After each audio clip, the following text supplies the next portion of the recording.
Absolutely no sense to me. It makes no sense. No sense. You hit the nail on the head, Rex. This year, the rest of this year should be finding out if either of these kids can be a starting quarterback, right? And the fact that he's not bumped up to backup, something's off.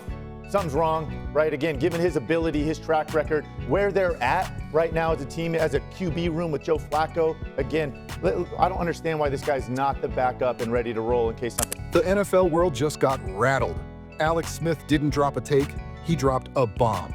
Out of nowhere, the former quarterback peeled back the curtain on why Shadur Sanders still isn't starting for the Cleveland Browns, and it sent shockwaves through fans, analysts, and players alike. The truth wasn't pretty, it wasn't polished. It was the kind of reality check that exposes what's wrong with how opportunity works in this league, and why Shedeur deserves his shot right now. Guy or Gabriel, whatever. Something's missing. Something's missing with this kid. This kid talks, he runs his mouth like I could be a starting quarterback with his arms crossed like this. Smith's comments lit a fire across the NFL landscape. He didn't mince words or sugarcoat the situation. He said what a lot of people were already thinking, but were too cautious to say out loud. How is a quarterback like Shadur Sanders, one of the most dynamic young players in the game, still watching from the sidelines while teams struggle to move the chains? It's a question that slices through every excuse coaches try to hide behind.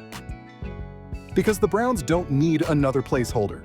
They need a spark, and Shedeur is built to ignite one. It happened that way. Joe Flacco, can't get it done anymore. So bring Shadur Sanders up with the young kid, the lefty, and now your first and second team are the young quarterbacks. That's what we want to see. And make no mistake, Alex, we talked about this yesterday. You said there's 2 first-round picks that they have next year, right? Yep. So this is about, let's see what we have. Let's face it, Cleveland's offense has looked like a car stuck in neutral. The defense has done its job. The coaching staff keeps preaching patience. But you can't win games on field goals and hope. You win with a quarterback who believes he can change a game with one throw, and Shedeur has that gene. He's not just another rookie learning the ropes. He's a playmaker who grew up under the tutelage of Deion Sanders, absorbing pressure and expectation before most kids even learned how to throw a spiral.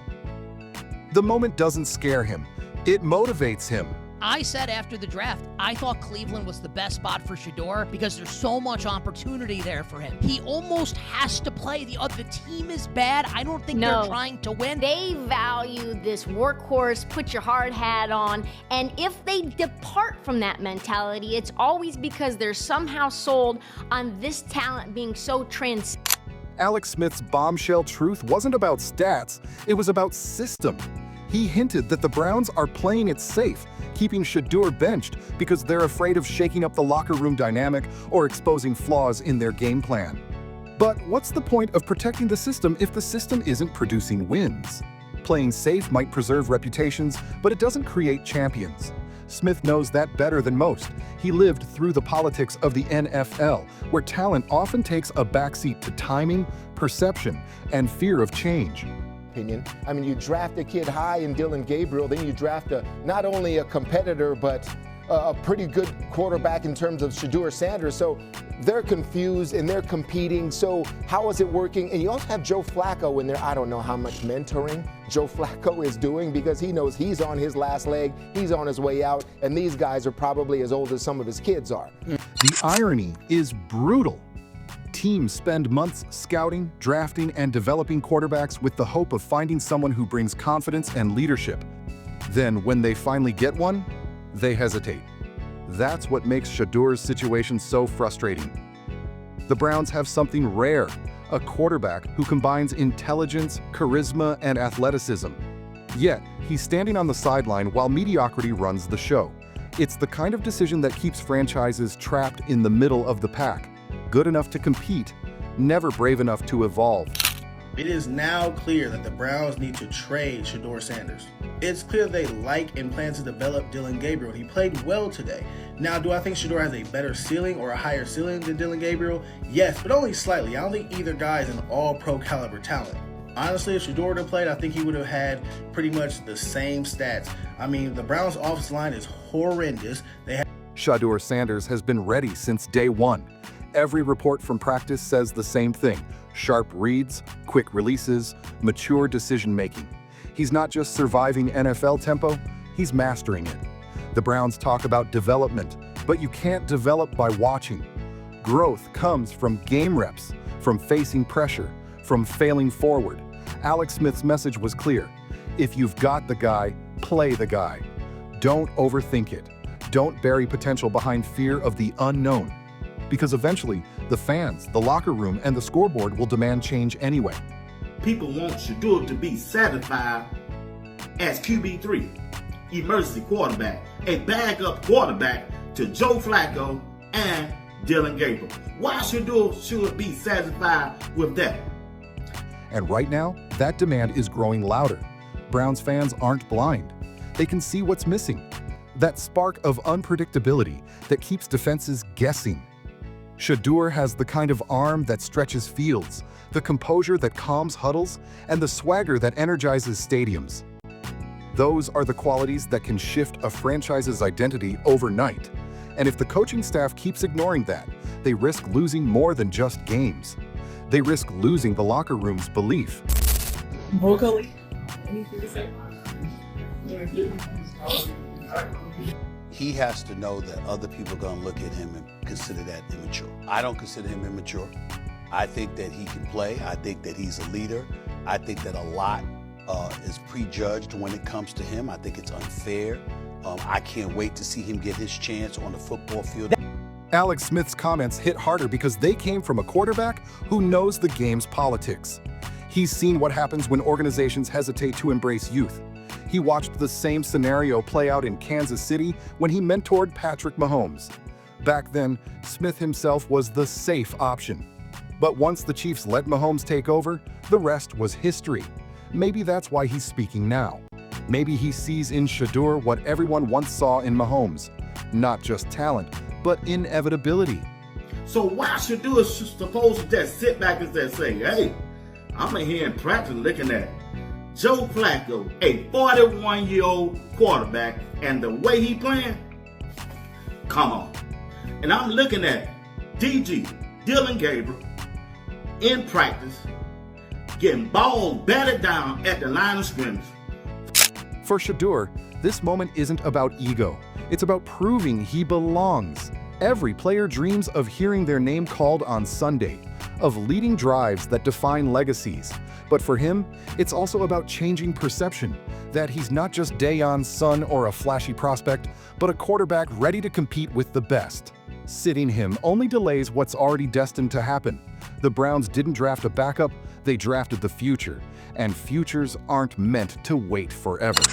Are one of these guys going to be our quarterback moving forward? Right. And to me, look, I was saying something about Shadur Sanders. And to me, I just know this kid has so much ability that I want to see him out there like anybody else. Yeah. And what?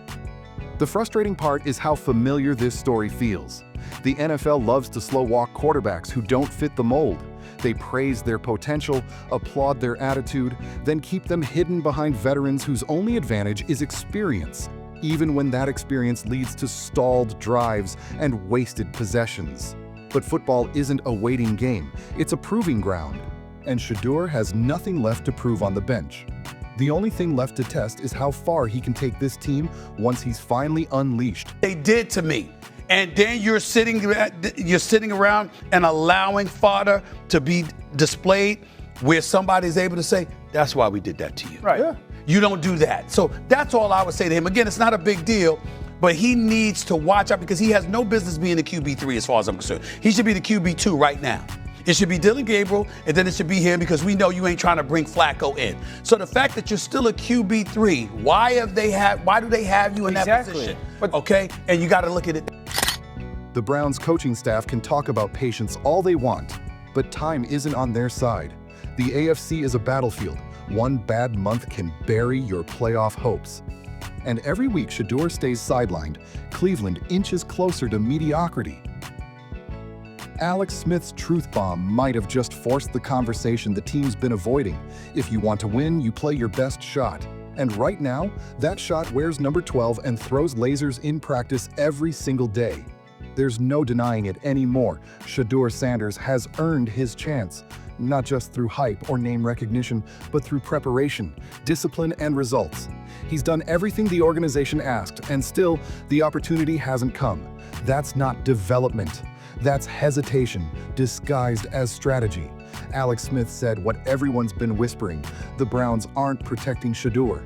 They're protecting themselves from the fallout of admitting they might have misjudged their timeline. They don't care who's number one. The worldwide news right now is 3 is still 3. Why isn't he 2? The world wants to see him get this chance. This reminds me of the Bronny situation. Dylan, you want to be Quincy. He was the one who got that contract. You want to be 3rd. You want Shedeur to go out there and then have a horrible time, and then you come in and have good moments. But that hesitation can't last forever. The league moves too fast, and windows close too quickly. Shedeur's ready to step in, take control, and show that the future of the Browns doesn't need another year of waiting. It needs a leader who's ready right now. Alex Smith's words might have started as commentary, but they've turned into a call to action, one the Browns can't afford to ignore. Because sooner or later, the truth becomes impossible to hide. The Browns don't need another cautious season. They need courage, they need energy, and they need Shadur Sanders under center, proving what Alex Smith already knows, that some players aren't meant to wait their turn. They're meant to change the game.